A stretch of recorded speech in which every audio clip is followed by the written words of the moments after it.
भारत के एक बड़े और सम्मानित उद्योगपति थे रतन टाटा। वे टाटा ग्रुप को नई ऊंचाइयों तक ले जाना चाहते थे।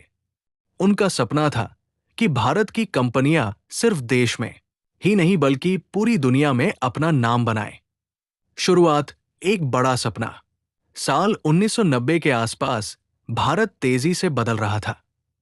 रतन टाटा चाहते थे कि टाटा मोटर्स ऐसी कार बनाए जो आम भारतीय खरीद सके। इसी सोच से उन्होंने टाटा इंडिका कार बनाई। ये भारत की पहली स्वदेशी कार थी। लेकिन जब इंडिका बाजार में आई तो शुरुआत में उसे ज्यादा सफलता नहीं मिली। कंपनी को नुकसान होने लगा।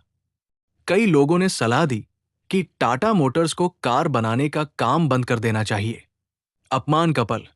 नुकसान बढ़ने पर रतन टाटा अपनी कार कंपनी बेचने के लिए अमेरिका की बड़ी कंपनी फोर्ड मोटर कंपनी से मिलने गए। मीटिंग के दौरान फोर्ड के अधिकारियों ने रतन टाटा का मजाक उड़ाया। उन्होंने कहा, आपको कार बनाना आता ही नहीं, आपने कार कंपनी शुरू ही क्यों की? ये बात रतन टाटा के दिल को बहुत लगी।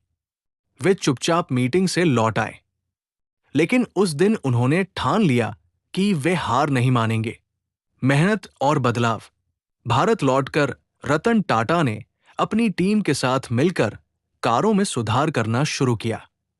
उन्होंने नई टेक्नोलॉजी अपनाई, कार की क्वालिटी सुधारी और ग्राहकों की जरूरतों को समझा। कुछ ही सालों में टाटा मोटर्स की कारें लोगों को पसंद आने लगी। कंपनी धीरे धीरे मजबूत होने लगी। इतिहास बदलने वाला फैसला। साल 2008 में एक मौका आया। फोर्ड कंपनी आर्थिक संकट में फंस गई थी और वो अपनी दो लग्जरी कार ब्रांड जगुआर और लैंड रोवर को बेचना चाहती थी। रतन टाटा ने इस मौके को पहचान लिया। उन्होंने फैसला किया कि टाटा मोटर्स इन दोनों विदेशी ब्रांड को खरीदेगी। दुनिया को चौंकाने वाला अधिग्रहण। जब लोगों ने सुना कि एक भारतीय कंपनी इतनी बड़ी विदेशी लग्जरी कार कंपनियां खरीदने जा रही है, तो सब हैरान रह गए। रतन टाटा ने करीब $2.3 अरब में जगुआर और लैंड रोवर को खरीद लिया।